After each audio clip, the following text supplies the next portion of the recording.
కార్తీక మాసంలో శ్రీ సత్యదేవుని సన్నిధికొచ్చే భక్తులకు ఎటువంటి ఇబ్బంది కలగకుండా చూడాలని అధికారులు నిర్ణయించారు. ఈ నెల 22 నుంచి నవంబర్ 20వ తేదీ వరకు కార్తీక మాస వేడుకలు జరగనున్నాయి.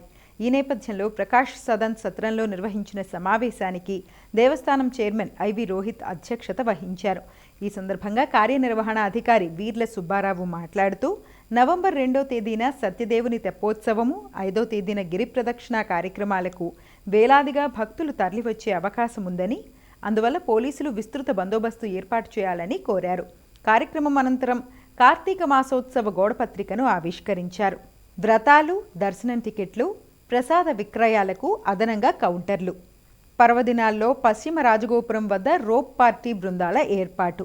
2వ తేదీ సాయంత్రం 6 గంటల నుంచి పంపా నదిలో జరిగే తెప్పోత్సవానికి 20 మంది గజ ఈతగాళ్లు, తెప్పకు ఎస్కార్ట్గా 2 బోట్లు ఏర్పాటు చేయనున్నారు. గిరి ప్రదక్షిణ జరిగే 5వ తేదీన రహదారికి ఇరువైపులా విద్యుత్ దీపాలు ఏర్పాటు చేస్తారు.